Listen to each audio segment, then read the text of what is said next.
রাশিয়ার কুর্স্ক অঞ্চলে রক্তক্ষয়ী যুদ্ধ চলছে। কুর্স্ক দক্ষিণ রাশিয়ার গুরুত্বপূর্ণ অঞ্চল। পুতিন সেখানে প্রায় 50,000 সেনা মোতায়েন করেছেন।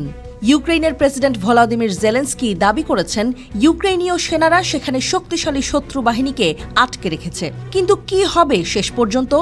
সিএনএন রিপোর্ট করছে রাশিয়া কুর্স্কে ইউক্রেনের অবস্থানে আক্রমণ চালানোর জন্য একটি বিশাল বাহিনী প্রস্তুত রেখেছে, যার মধ্যে উত্তর কোরিয়ার সেনারাও থাকতে পারে। কুর্স্ক অঞ্চলে ইউক্রেনীয় আক্রমণ 2023 সালের অগস্ট মাসে শুরু হয়েছিল। এই আক্রমণ ছিল দ্বিতীয় বিশ্বযুদ্ধের পর রাশিয়ায় বিদেশি কোনো শক্তির প্রথম স্থল আক্রমণ।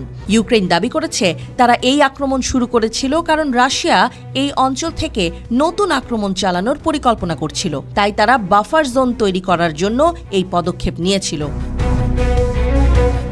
ইউক্রেনীয় বাহিনী রাশিয়ার ভূখণ্ডে প্রবেশ করে এবং কিছু জায়গায় তাদের নিয়ন্ত্রণ প্রতিষ্ঠা করতে সক্ষম হয়, কিন্তু রাশিয়া কিছু এলাকায় তাদের উপস্থিতি পুনরুদ্ধার করেছে।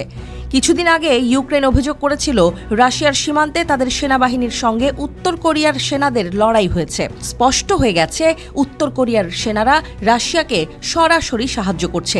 কিমের সেনাবাহিনী ইউক্রেন যুদ্ধের ফ্রন্ট লাইনে দাঁড়িয়ে যুদ্ধ করছে। ইউক্রেনের অভিযোগ উত্তর কোরিয়া রাশিয়াকে মিসাইল এবং গোলাবারুদও সরবরাহ করছে।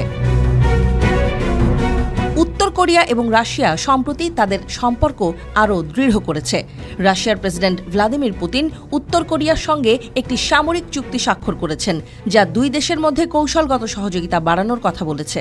এই চুক্তিতে তাদের মধ্যে আক্রমণের সময় একে অপরকে সাহায্য করার শর্তের কথাও বলা হয়েছে।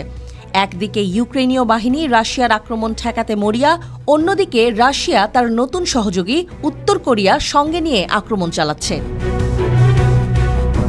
ইউক্রেনের প্রেসিডেন্ট জেলেন্সকি জানিয়েছেন উত্তর কোরিয়ার 11,000 সেনা এখন কুর্স্কে উপস্থিত।